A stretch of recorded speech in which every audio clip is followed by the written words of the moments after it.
Have you ever looked in the mirror and felt something tighten inside? That fleeting thought, has my peak passed? Can I still be truly desirable to a young woman? You've asked yourself, what am I missing? You've built a life, a career, and accumulated experience. You have what 20-year-olds only dream of, stability. And yet, next to her, you feel invisible. Let me tell you something that will change your perspective. It's not about your age. Your age is your main weapon. The problem is that you're trying to shoot it like a water pistol. You see yourself as an aging commodity that needs to be sold urgently at a discount. But she's looking for vintage, exclusivity, something that can't be faked.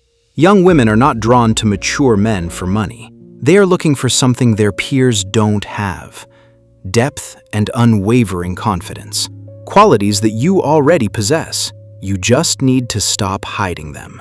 Today, we won't be analyzing mistakes. We'll talk about how. Men, in their attempts to be liked, take their precious aged drink and dilute it with cheap soda. Stop doing that. The first way to dilute yourself is to play hide and seek. You approach her, speak politely, cautiously, as if you are afraid of scaring her away. You hide your interest behind the mask of just a friend. You think it's safe. But what does she see? She sees a man who is afraid of his own desires. This is not intriguing.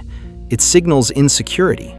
Imagine being served 20-year-old whiskey in a coffee mug and being told it's tea. You sense something fishy. Women respect clarity. They are not drawn to someone who beats around the bush, but to someone who calmly and confidently asserts themselves. This is not about aggression. It's about an honest, open gaze, a playful compliment said without a tremor in your voice. Your confidence is not in your words.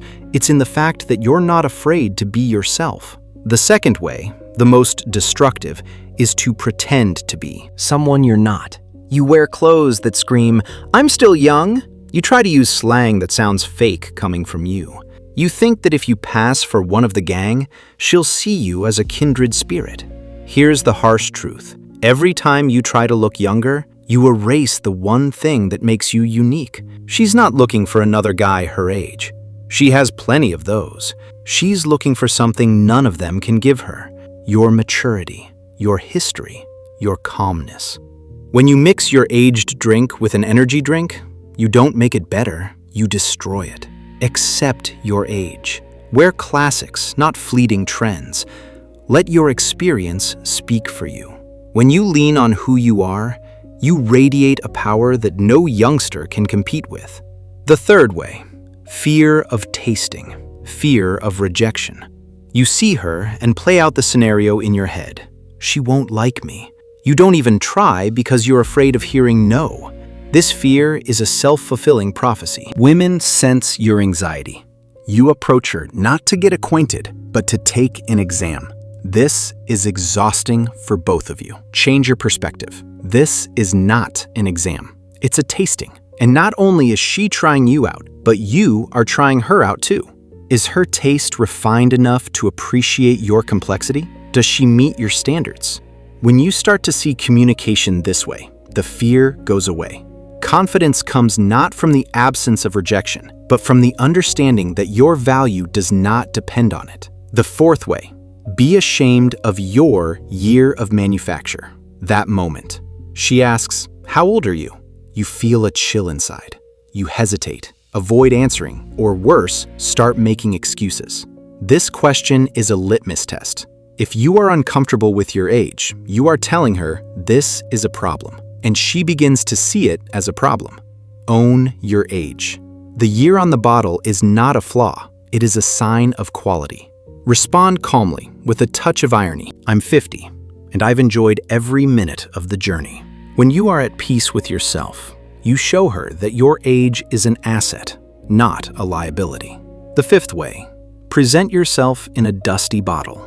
You have decided that your personality or success compensates for everything else. You stopped paying attention to your style, health, and fitness. You think, at my age, what difference does it make? It makes a huge difference. Attraction begins with appearance. Neglecting your appearance sends the message, I no longer value myself. And if you don't value yourself, why should she? A dusty, neglected bottle promises a spoiled drink inside, no matter how vintage it may be. Invest in yourself.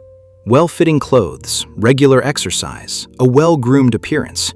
It's not about vanity, it's about self-respect. And that self-respect shines through in your every gesture. The sixth way, be a mentor, not a partner. You dominate the conversation. You give unsolicited advice. You act like a teacher who has come to enlighten an ignorant child. Your experience is valuable, but when it turns into an attempt to control, it suffocates. A young woman is looking for a partner, not a father. She is attracted to your stability, but she needs to feel equal. Be curious. Ask about her world, her dreams. Offer advice only when she asks for it. Combine your leadership position with empathy. A mature man is not someone who knows everything, but someone who knows how to listen. The way to a young woman's heart is not to change yourself. It is to return to your best self. It is to recognize your strengths and correct your blind spots.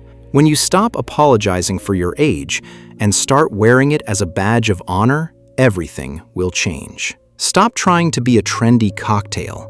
Be that mature drink that doesn't scream for attention on every shelf, but that connoisseurs seek out specifically. It's not drunk in one gulp, it's savored, and its taste is impossible to forget.